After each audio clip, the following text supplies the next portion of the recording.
ॐ चन्द्रमानसो जातश्चक्षुः सूर्यो यथायत श्रोत्रात् प्राणश्च मुखादग्निरजायत अग्निर्ज्योतिरभिज्योतिः तथैव च ममेव ज्योतिषां ज्योतिः प्रतिगृह्यता मंगलं भगवान् विष्णु मंगलं गरुडध्वज मंगलं मंगलीकाक्षो मंगलाय नमो हरिः सर्वमंगलमंगल्ये शिवे सर्वार्थसाधिके शरण्ये त्र्यंबके गौरी नारायणि नमस्तुते। ओम दुर्गां शिवां शांति करी ब्रह्माणी ब्रह्मण प्रिया सर्वलोक प्रणेत्रीं च प्रणमामि सदा उमां मंगलां शोभनां शुद्धां निष्कला परमां कला विश्वेश्वरी विश्वमाता चंडिका प्रणमाम्यहम् सर्वदेवमयी देवी सर्वलोकायापहा ब्रह्मेश विष्णुर्या प्रणमामि सदा शिवा ईशाना मातरं देवी ईश्वरी शरप्रिया प्रणतोऽस्मि सदा दुर्गा संसारार्णवतारिणी धन्योऽहं कृतकृत्याः सफलं जीवितं मम आगतासि यतो दुर्गे माहेश्वरी मदाश्रमम् मंत्रहीनां क्रियाहीनां भक्तिहीनां सुरेश्वरी यत्पूजितं मया देवी परिपूर्णं तदस्तु मे परिपूर्णं तदस्तु मे परिपूर्णं तदस्तु मे श्री दुर्गायै अर्पणमस्तु।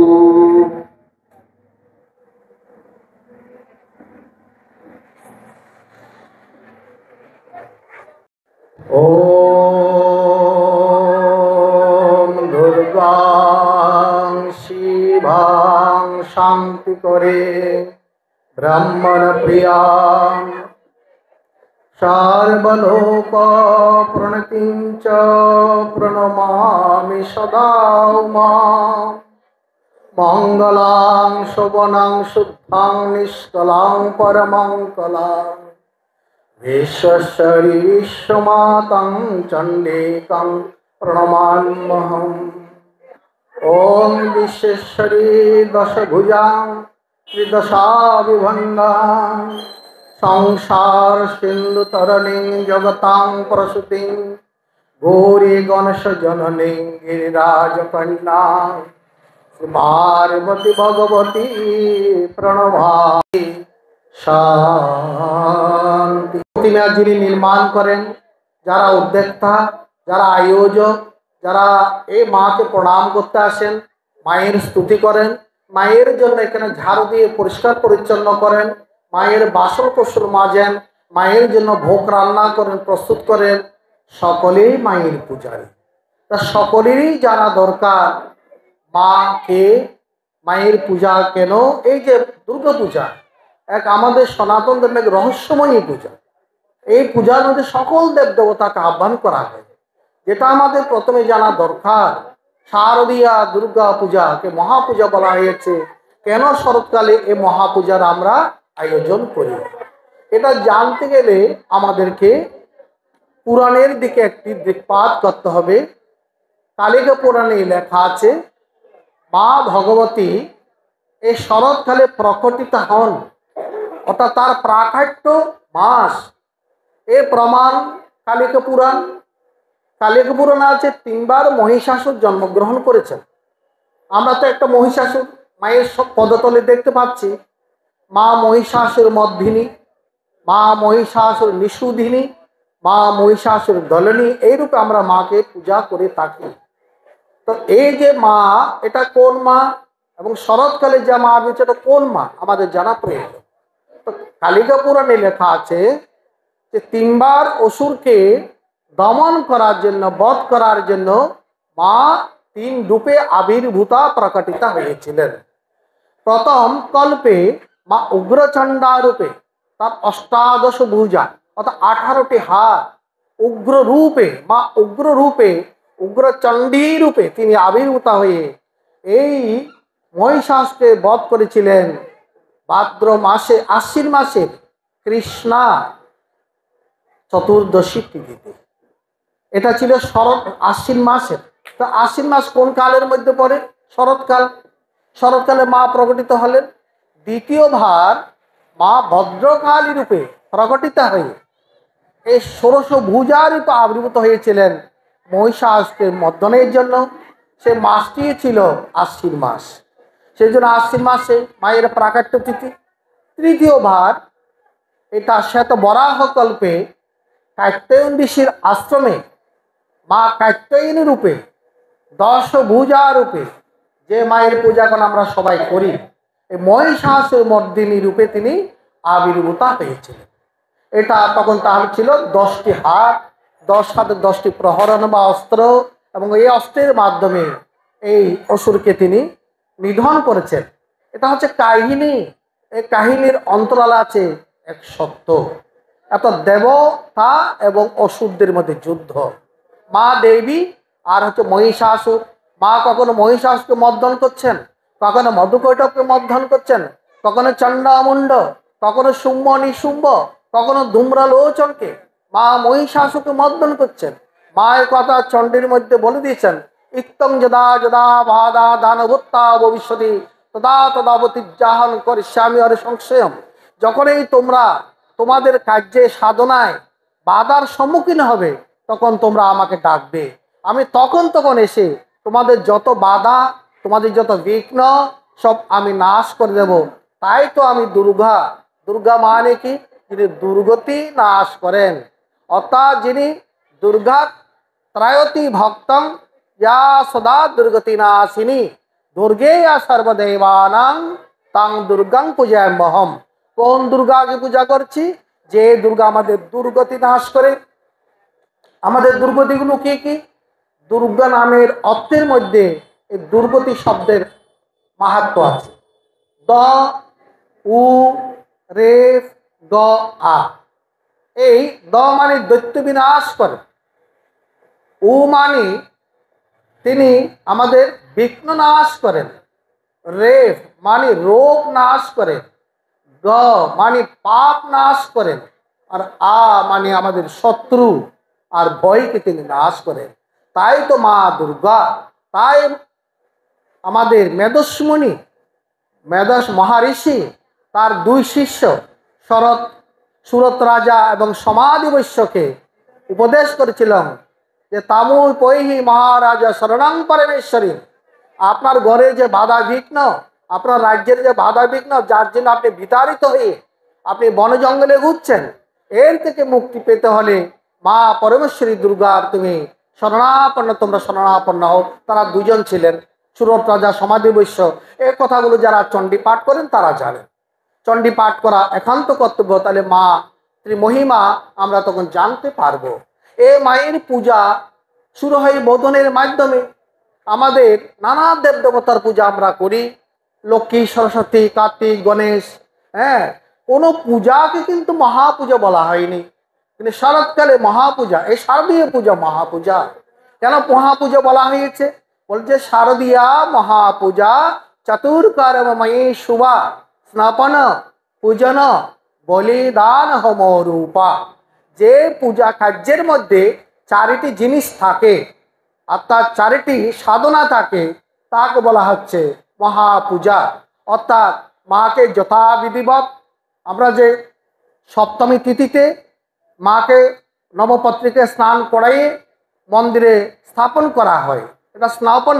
অর্থাৎ এই মাকে পূজা করা, স্নান করা, পৃথিবীর যত রকম মাটি জল আছে সব রকম জল মাটি দিয়ে মাকে বিধিবৎ বিভিন্ন রাগ রাগিনীর বাদ্যের সুরে সুরে মাকে স্নান করাতে হবে।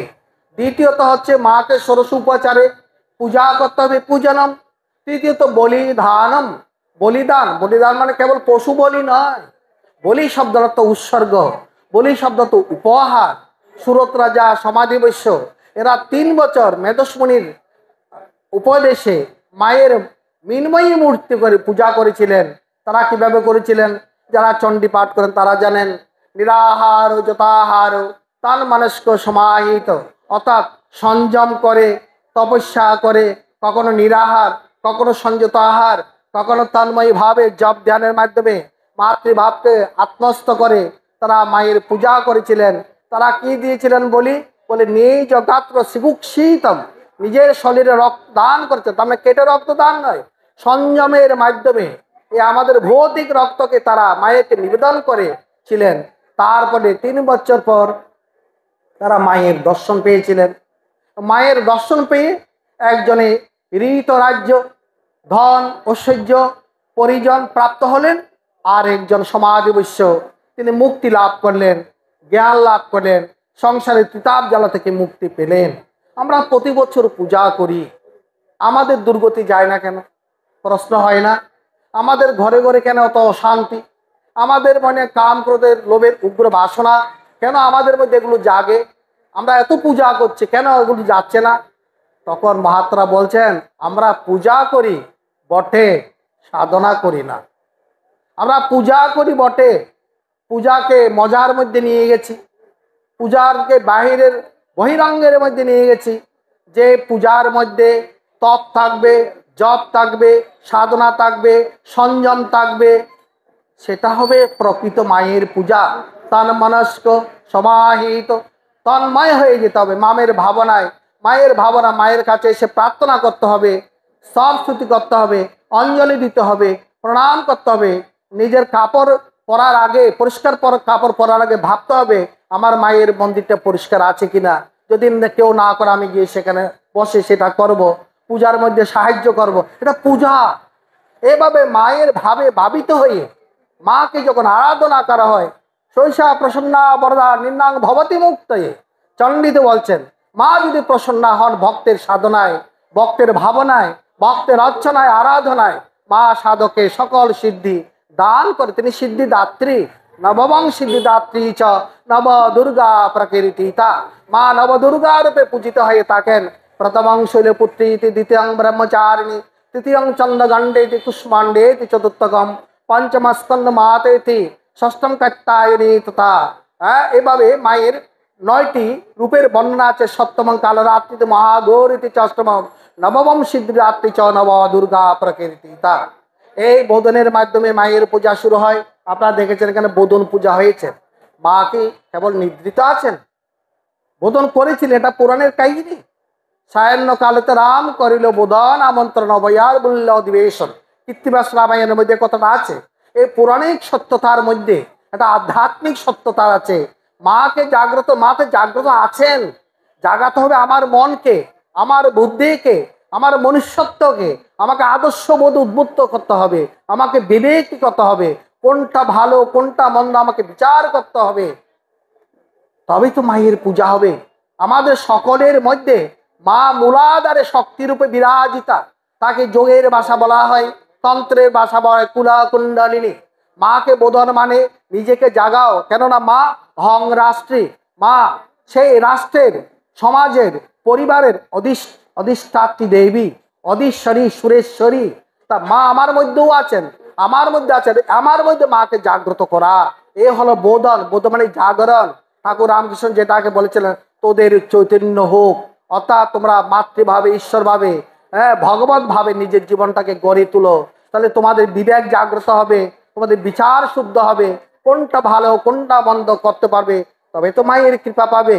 মায়ের কৃপা পাওয়ার জন্য আমরা ধর্মের উচ্চ আদর্শ লাভের জন্য মায়ের পূজা করি। ভাববেন মায়ের পূজাকে মজা রূপে কেউ যেন গ্রহণ না করে, তাই পূজা রূপে গ্রহণ করতে হোক। পূজা শব্দ অর্থ হলো পবিত্রতাম জায়তে ইতি পূজা।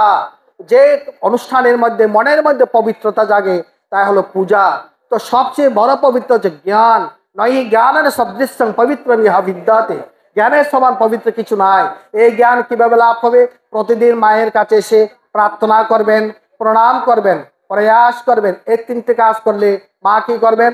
মা প্রসাদ দেবেন, মা প্রজ্ঞান দেবেন, মা প্রমুক্তি দেবেন। অর্থাৎ আপনি যদি প্রতিদিন এসে, আমরা যারা পূজা করি আয়োজক ভক্ত সবাই এসে প্রতিদিন মায়ের কাছে বসে প্রণাম করে বসে চণ্ডী পাঠ করুন, মায়ের স্তব স্তুতি করুন, এতে মায়ের কৃপা হবে, মায়ের প্রসাদ পাবেন। এই প্রসাদে কি হবে? আপনার জ্ঞান হবে। গীতায় ভগবান বলছেন, তেসাং সদদ যুক্তানাং ভজতাং প্রীতিপূর্বকম দদামি বুদ্ধি যোগং তেন জন্মা ভূয়ান্তিতে তেসামহম জ্ঞান চংসামি ভাবস্ত জ্ঞান নিপের বাস্যতা। এই যে তোমাদেরকে আমি মার কাছে আমরা এইভাবে থাকি, মা আমাদের অন্তরের অন্ধকারকে তিনি আলোক দ্বারা, জ্ঞান ও আলোক দ্বারা উদ্ভাসিত করবেন। এই জ্ঞান লাভ করে মানুষের জীবন সার্থক হয়, সফল হয়, মুক্তি লাভ করে তার জীবনে বাধা আসে না, বিঘ্ন আসে না। এ মা কোথায় থাকেন? বলছেন ভূতানি দুর্গা ভুবনানি দুর্গা শ্রেয় পশুষ্ঠ নরস্য মা সর্বভূত থাকেন। কোথায় থাকেন? যত ভূত পঞ্চভূত প্রীতি অপ্ত আছে মরদম, সকলের মধ্যে মা ভুবনানি দুর্গা, অনন্ত বিশ্ব ব্রহ্মাণ্ড ব্যাপী মা দুর্গা। তারপর আরো বলছেন স্ত্রীয়, সকল স্ত্রীর মধ্যে, পশুষ্ঠ সকল পশুর মধ্যে, নরষ্ঠ সকল মানুষের মধ্যে মা বিরাজিতা আছেন। চণ্ডিত মা বলছেন স্ত্রী সমস্ত সকলা জগৎসু, জগতের মধ্যে যত নারী দেখতে পাচ্ছ সকলে আমার এই মাতৃরূপ, নিত্য ইব সা জগৎ মূর্তি। এই জগৎ রূপ নারী রূপ। কেন বলছেন? নারীকে সম্মান করা, নারীকে কাপড় দান করা, অন্ন দান করা, সুরক্ষা দান করা মানুষের কর্তব্য। এই কর্তব্য যেন সবাই অটুট থেকে মায়ের পূজা যেন প্রত্যেক নারীর মধ্যে, নারীকে সম্মান দিয়ে পূজা করা হয়, প্রত্যেকে যেন প্রসাদ দেওয়া হয়, কাপড় দান করা হয়, অন্ন দান করা হয়। এই জন্য পূজা কমিটি দেখা যায় অনেকে বস্ত্র দান করে, এটা করা কর্তব্য। জীবন্ত মায়ের পূজা, এই পূজা উপলক্ষে যাদের বসনে পরনে একটা কাপড় নেই তাদেরকে একটা কাপড় দিতে পারলে এটাও মায়ের পূজা, আসল মায়ের পূজা। তাদেরকে কাপড় দিয়ে প্রসাদ দিয়ে তৃপ্তি করতে পারলে এই প্রতিমা মা দুর্গা তিনি প্রসন্না হবেন। তিনি প্রসন্না হলে তিনি আমাদের কল্যাণ বিধান করবেন, আমাদের মুক্তি লাভ হবে, জ্ঞান লাভ হবে, আমরা শান্তি লাভ করতে পারবো। সকলে শান্তি লাভ করুন, মায়ের পূজা সুন্দরভাবে উদযাপিত করুন। এই প্রার্থনা রেখে সকলকে প্রণাম জানিয়ে আবার এই স্বল্প বক্তব্য মায়ের চরণে পুষ্পাঞ্জলি স্বরূপ নিবেদন করছি। ওম পূর্ণমদঃ পূর্ণমিদং পূর্ণাৎ পূর্ণমুদচ্যতে পূর্ণস্য পূর্ণমাদায় পূর্ণমেভাবশিষ্যতে। ওম শান্তি শান্তি শান্তি। জয় গুরু।